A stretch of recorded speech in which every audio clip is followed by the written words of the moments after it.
अस्सलाम वालेकुम प्यारे तलबा और तालिबात। स्टडी विजन में आप सबको खुश आमदीद। जमात ताहम जो नई किताब आई है ग्रेड 10 की फेडरल बोर्ड हिस्सा नसर में आज हम सबक नंबर 5 दस्तक जो है उसको पढ़ेंगे और उसका जायजा एक लिया जाएगा। ये लेक्चर SLO 20 तैयार किया गया है इस इम्तिहानी नुक्ता निगाह से कि पेपर को हल करते हुए तमाम तलबा और तालिबात को किसी किस्म की भी दुश्वारी का सामना न हो। जी, सबक का नाम है दस्तक और दस्तक का मानी है खटखटाना, दरवाजे को बजाना, घर के अंदर आने की इजाजत तलब करने के लिए। जैसे आप इंग्लिश में जिसे कहेंगे नॉक किया जाए। सिर्फ जो है वो है ड्रामा। ड्रामा यूनानी जबान के लफ्ज ड्राव से बना है। इसके लफ्ज़ी मानी करना या करके दिखाना है। इस्तिलाही मफहूम इस्तिलाह में ऐसी कहानी जिसे स्टेज पर किरदारों की मदद से पेश किया जाए उसे ड्रामा कहा जाता है। ड्रामे की अज्जाई तरकीबी ये आगे चलकर आपके सबक में भी है कि ड्रामे के बारे में बताएं, ड्रामे के बारे में कुछ कुछ सवाल पूछे जाएं। फिर अज्जाई तरकीबी का भी एक सवाल आएगा। तो अज्जाई तरकीबी में देखते हैं सबसे पहले है प्लॉट, किरदार, मुकालमा, खुद कलामी, तजस्सुस, तसादुम और कशमकश, नुक्ता अरूज, अंजाम। आगे देखते हैं हम लोग ड्रामा जो है अभी जो हम पढ़ रहे हैं दस्तक उसका मरकजी ख्याल क्या है। ड्रामा दस्तक का मरकजी ख्याल यह है कि इंसान का ज़मीर उसकी गलतियों को कभी फरामोश नहीं करता। जब कोई शख्स दूसरों की मदद से गफलत बरतता है, गफलत का मतलब लापरवाही करता है, तो वो अमल उसके बातन में एक दस्तक की सूरत में जागुज़ी हो जाता है। ये ड्रामा हमें ये सबक देता है कि इंसान को हमेशा नेकी, हमदर्दी और अपनी अखलाकी जिम्मेदारियों को निभाना चाहिए, वरना ज़मीर की खलिश यानी ज़मीर का कांटा सुकून और चैन अ, नहीं लेने देती। ठीक है, आगे देखते हैं हम लोग कहानी है इसका मुकम्मल तौर पर जो है कहानी को खुलासे की सूरत में बयान किया गया है। रात की सारे दबे पांव जमीन पर उतर रहे थे। सर्द हवा ने दरो दीवार को हिलाकर रख दिया जैसे पूरा घर हवा के रहमो करम पर। डॉक्टर जैदी अपने बिस्तर पर नींद दराज थे, एलियन लेटे हुए थे। चेहरे पर जिंदगी की थकन और आंखों में वक्त की बेरहमी का अक्स था। इनके करीब मेज पर दवाइयों की शीशियां रखी हुई थी जैसे इनकी तन्हाई का साथ देने आई।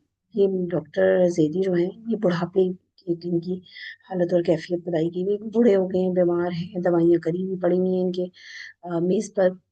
बेगमज़ादी कुर्सी पर बैठी खामोशी से रसाला उलट पलट रही थी, मगर बार बार इनकी नजरें शौहर पर जा ठहरती। अचानक डॉक्टर जैदी के कान खड़े हो गए। बेगम, जैदी ने धीरे से कहा, ये दस्तक सुनी तुमने? बेगम ने चौंक कर सर उठाया। दस्तक? आपको वहम हुआ? इतनी तूफानी रात में कौन आएगा? नहीं बेगम, साफ आवाज आई है, कोई दरवाजे पर है। जैदी कंबल हटाने लगे तो बेगम ने उन्हें रोका। आपकी हालत ऐसी नहीं कि उठी, मैं देखती हूँ। वो बादले नाखास्ता यानी ना चाहते हुए दरवाजे तक गई और पलट आई।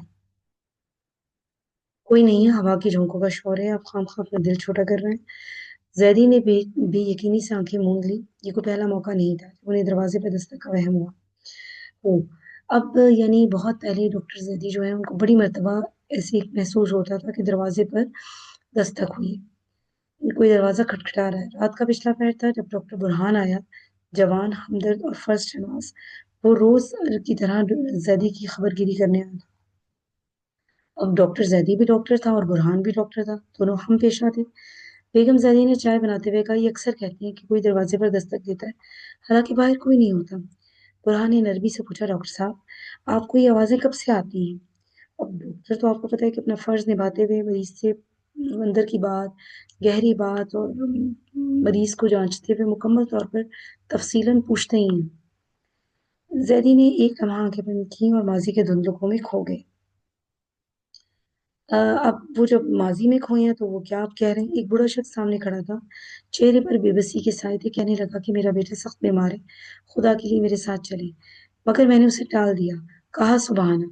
मगर वो मुल्तजी नहीं नजरों से मिन्नतें करता रहा, मुल्तजी इल्तिजा करने वाली, दरख्वास्त करने वाली नजरों से मिन्नत कर रहा था, समाजत कर रहा था। मैंने दरवाजा बंद कर लिया। रात भर वो दरवाजे पर दस्तक देता रहा, यहाँ तक कि मैं नींद की वादी में उतर गया।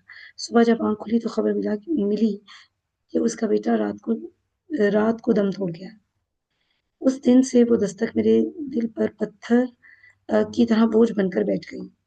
और जब रात के सन्नाटे में हवा चलती है तो ऐसा लगता है जैसे वो बूढ़ा आज भी मेरे दरवाजे पर आकर रहम की भीख मांग रहा हो। ڈاکٹر برہان نے قصہ سنا اور بتا کر حیران کر دیا کہ وہ اسی بوڑھے کے پوتے ہیں جن کا بیٹا اس رات تکلیف سے مر گیا تھا۔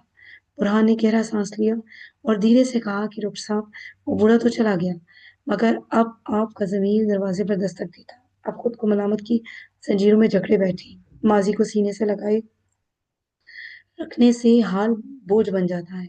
زیدی نے آنکھیں موند لی، جیسے ان کی روح کو قرار آ گیا۔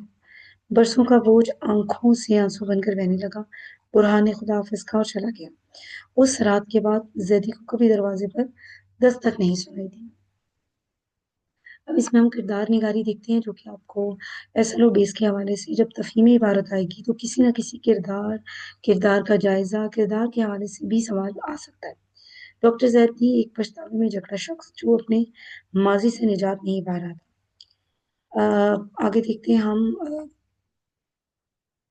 بیگم زیدی، فکر مند اور وفادار بیوی جو شوہر کی کیفیت کو سمجھنے کی کوشش کرتی ہے۔ ڈاکٹر برہان ایک سمجھدار اور ہمدرد کردار جو رہنمائی فراہم کرتا ہے۔ ماحول اس ڈرامے کا کیا ہے؟ خاموش، سنجیدہ، پراسرار۔ اس کے بعد اسلوب، مصنف کا اسلوب جو ہے وہ سادہ ہے۔ مرزا ادیب اس کے مصنف ہیں اور انہوں نے دروازے کی دستک کو ضمیر کی آواز بنا کر پیش کیا ہے۔ پیغام، ڈرامہ میں یہ پیغام دیتا ہے کہ ماضی کی کوتاہیاں انسان کو اندر سے توڑ سکتی ہیں، اس لیے نجات کے لیے خود کو معاف کرنا ضروری ہوتا ہے۔ نتیجہ کیا ہے؟ ڈرامہ دستک ایک مختصر لیکن گہرے اثرات والا ڈرامہ ہے جو قاری یا ناظر کے دل و دماغ پر اثر چھوڑتا ہے، کہ انسان کی اپنے ضمیر سے ملاقات کرواتا ہے۔ آگے دیکھتے ہیں ہم خلاصہ۔ اس سبق کا خلاصہ یعنی مکمل طور پر اس کی سمری یا تلخیص کہہ سکتے ہیں آپ، اس کو بیان کیا گیا ہے۔ ڈرامہ دستک مرزا ادیب کا ایک فکری اور علامتی ڈرامہ ہے جو انسانی ضمیر، اخلاقی ذمہ داری اور ندامت کو موضوع بناتا ہے۔ کہانی ایک سرد رات کی منظر سے شروع ہوتی ہے جب ایک بیمار اور کمزور ڈاکٹر زیدی بستر پر لیٹے ہوئے ہیں۔ بار بار دروازے پر دستک سنائی دیتی ہے مگر گھر کے دوسرے افراد اس آواز کو سننے سے انکار کرتے ہیں۔ یہ دستک دراصل ماضی کی کوتاہی کی ایک یاد دہانی ہے، جب ڈاکٹر زیدی نے ایک بیمار شخص کی مدد کرنے سے انکار کر دیا اور وہ شخص وفات پا گیا۔ یہ واقعہ ان کے دل و دماغ میں گہرے پچھتاوے کے طور پر زندہ ہے۔ ڈرامے میں ایک بات کو مؤثر انداز میں پیش کیا گیا کہ ضمیر کی خلش، یعنی ضمیر کا کانٹا، انسان کو چین سے جینے نہیں دیتی اور ماضی کی غلطیاں کبھی نہ کبھی انسان کو جھنجھوڑتی ہیں۔ طلباء اور طالبات، یہ اگلی سلائیڈ آپ الفاظ مانی کی دیکھ سکتے ہیں اور اس سے اگلی سلائیڈ بھی الفاظ مانی کی ہے۔ جب آپ نے سبق کو پڑھنا ہے اور آپ کو کہیں نہ کوئی مشکل لفظ لگے تب یہ سلائیڈ آپ کے لیے مؤثر ثابت ہو سکتی ہیں، آپ ان سے مدد لے سکتے ہیں۔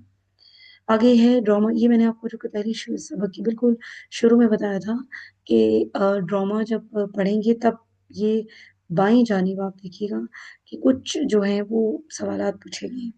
ڈرامہ کس قسم کی کہانی کو کہا جاتا ہے؟ ڈرامہ وہ کہانی ہوتی ہے جو اسٹیج پر کرداروں کی بات چیت، مکالمے اور حرکات سے دکھائی جاتی ہے۔ اس میں واقعات کو اس طرح پیش کیا جاتا ہے کہ دیکھنے والا سب کچھ اپنی آنکھوں سے محسوس کرے۔ ڈرامہ کتنی قسم کا ہوتا ہے؟ ڈرامہ دو قسم کا ہوتا ہے۔ تربیہ ڈرامہ، وہ ڈرامہ جس میں خوشی اور ہنسی مذاق کو پیش کیا جائے۔ المیہ ڈرامہ، وہ ڈرامہ جس میں دکھ، غم یا کرب کو بیان کیا جائے۔ ریڈیائی ڈرامہ کیا ہوتا ہے؟ ریڈیائی ڈرامہ وہ ہوتا ہے جو صرف آواز کے ذریعے ریڈیو پر یا موبائل ایپ پر سنا جائے۔ ٹھیک ہے، اس میں کردار ہمیں نظر نہیں آتے لیکن ان کی آوازیں صرف سنائی دیتی ہیں۔ اب قواعد مشقی سوال جواب کی طرف آ جاتے ہیں۔ مرکب ناقص ایسے دو الفاظ کے مجموعے کو کہتے ہیں جو مل کر مطلب مکمل نہ کریں۔ ٹھیک ہے، اور مرکب کا مطلب آپ کو ویسے ہی پتا ہوگا کہ دو الفاظ کا مل کر بننا مرکب کہلاتا ہے۔ جیسے نرم بات، چار کرسیاں اور پانچ آم۔ اب ہمیں نہیں پتا کہ یہ چار کرسیاں یا پانچ آم کیا ہیں، اور ہمیں جملہ بھی اب دیکھیں نا، اب یعنی کوسین میں کیا لکھا ہوا ہے، یہ بات مکمل بات نہیں بلکہ کسی شخص یا چیز کے ساتھ جڑ کر مکمل کی گئی۔ اب نرم دل کا مطلب کیا ہے کہ ماں کا نرم دل ہوتا ہے۔ اب یہ جملہ جب آپ اس کو پڑھتے ہیں تو آپ کو سمجھ آ جاتا ہے، یا نرم دل ماں۔ اور اسی طرح سے اب میں نے جیسے چار آم کا ذکر کیا 4 आम, जैसे मेरे अब्बू 4 आम लाए, तो हमें मुकम्मल तौर पे जुमला समझ आ गया। इस कमरे जमात में 5 कुर्सियाँ हैं, हमें ये भी समझ आ गया, यानी मुकम्मल जुमला। अब मुरक्कब ताम क्या है? मुरक्कब ताम वो लफ्ज़ी मजमूआ है जो मिलकर मुकम्मल और वाज़ेह मफ़हूम दे। किताब खाना, किताब खाना हमें समझ आ जाता है कि किसी एक जगह का ज़िक्र किया गया है। आगे देखते हैं मुरक्कब ताम की 2 किस्में हैं, जुमला इस्मिया और जुमला फ़ीलिया। जमात नाम में आप ऑलरेडी ये पहले ही कर चुके हैं जुमला इस्मिया। जुमला इस्मिया वो जुमला है जिसमें ये मैं आपको तारीफ़ खुद से बता रही हूँ, जिसमें मुस्नद और मुस्नद अलैह के साथ-साथ फ़ेल नाक़िस भी हो। अब यहाँ पर मिसाल देखते हैं, आमना ज़हीन है। यहाँ आमना मुस्नद अलैह है, मुब्तदा है या इसम है, और ख़बर जो दी जा रही है, मुस्नद जो दिया जा रहा है, वो है ज़हीन। दूसरी मिसाल यहाँ पर मैंने खुद से लिखी है। ये है पहली। दूसरी मिसाल है अ, अली बहादुर है। अली जो है वो इसमें मुब्तदा है, इसम मुस्नद अलैह, कोई तीनों के मानी एक ही, और बहादुर जो है वो इसमें मुस्नद है, खबर दी जा रही है। जुमला फ़ेलिया वो जुमला जो वर्ब फ़ेल से मुतल्लिक हो, इसमें काम करने को ज़ाहिर किया गया हो। सुलेमान ने बाल कटवाए, ये पहली मिसाल है। यहाँ सुलेमान फ़ाइल है, फ़ेल काम क्या किया उसने? कटवाए हैं, मफ़ऊल क्या है? बाल। दूसरा जुमला यहाँ भी हम देखते हैं, अहमद ने खत लिखा। अहमद फ़ाइल है, काम करने वाला, अलामत फ़ेल ने है, और खत मफ़ऊल है, लिखना इसमें फ़ेल है। तो यहाँ आपको मुकम्मल तौर पर समझ आ गया होगा कि जुमला इस्मिया और जुमला फ़ेलिया कहाँ पर जिसमें खबर दी जा रही हो वो जुमला इस्मिया है, जिसमें काम का ज़िक्र किया हो वो जुमला फ़ेलिया है। अब आपकी किताब में सवाल नंबर 7 आप ज़रा देख सकते हैं। तलबा और तालिबात मश्की सवाल जवाब में इसमें जुमले की अज़ाई तरकीबी के बारे में बताया गया है कि जुमला इस्मिया की अज़ाई तरकीबी क्या है। मुब्तदा, खबर, फ़ेल नाक़िस। जुमला फ़ेलिया की अज़ाई तरकीबी क्या है? फ़ाइल, फ़ेल मफ़ऊल, और आप अलामत फ़ेल भी लिख सकते हैं। और यहाँ पर आप देखिएगा ये चंद जुमले दिए हुए हैं, 6 अदद जुमले हैं। इनकी आपने क्या करना है? इम्तियाज़ करना है, फ़र्क करना है, और आपने इनको इनकी तरकीब नाहवी करनी है। जैसे पाकिस्तान ने मैच खेला, इसमें फ़ाइल पाकिस्तान है, फ़ेल जीता, मफ़ऊल मैच। इसी तरह से अगली स्लाइड पर भी जुमले आपको दिए गए हैं। जुमले की तरकीब नाहवी करना, और आप इसको नोटबुक पर मुकम्मल कीजिएगा। आगे हम देखते हैं इस्तिलाही मानी, मजाजी मानी, कनायती मानी। अब यहाँ सबसे पहले हम इस्तिलाही मानी देखते हैं। ऐसा जुमला या लफ्ज़ जो किसी ख़ास इल्म या फ़न में मख़सूस मानी में इस्तेमाल हो, इसे इस्तिलाही मानी कहते हैं। यहाँ बोलचाल की बजाय इल्मी या फ़नी ज़बान में इस्तेमाल होता है। फ़ाइल नहव में, यानी वो शख़्स जो काम करे, तौहीद दीन में अल्लाह को एक मानने वाला। नहव हमें ये समझाती है और सिखाती है कि जुमले में अल्फ़ाज़ कहाँ और कैसे इस्तेमाल किए जाएँगे। इसके बाद अब हम अगला देखते हैं, इस्तिलाही मानी के बाद मजाजी मानी। जब कोई लफ्ज़ अपने असली हकीकी मानी के बजाय किसी और मतलब में इस्तेमाल हो, तो वो असल की बजाय उसकी झलक होता है, यानी मजाजी मानी कहते हैं। आसमान रो रहा है, यहाँ यानी बारिश हो रही है, हकीकत में आसमान नहीं रोता। दिल टूट गया है, यानी बहुत दुःख महसूस करना, असल में दिल नहीं टूटता। अब तलबा और तालिबात अगला हम देखते हैं कनायाती मानी। यहाँ आप दरसी किताब में ही देखिएगा। कनायाती मानी यानी छुपी हुई को बात करना, पोशीदा अंदाज में कोई बात करना। ठीक है, अब यहाँ देखते हैं हम लोग अ, कनायाती मानी में अल्फाज को हकीकी मानी की बजाय मजाजी मानों में इस तरह इस्तेमाल करना कि हकीकी मानी भी मुराद लिए जाएं, इसको कनाया कहते हैं। मसलन वो बड़ा तंग दिल है या खुले दिल का मालिक है।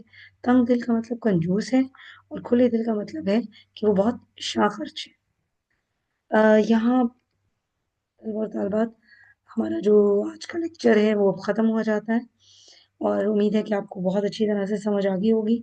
कवाइद की मश्क आपने लाज़मी करनी है, अपनी नोटबुक पे कवाइद का काम, ख़ुसूसन तरकीब नाहवी जो है, जुमलों को लिखना और बताना कि वो जुमला इस्मिया या फ़ीलिया है। इसके अलावा इस्तिलाही, लग़वी और कनायती मानी की भी मश्क करना। बहुत शुक्रिया, अल्लाह हाफ़िज़।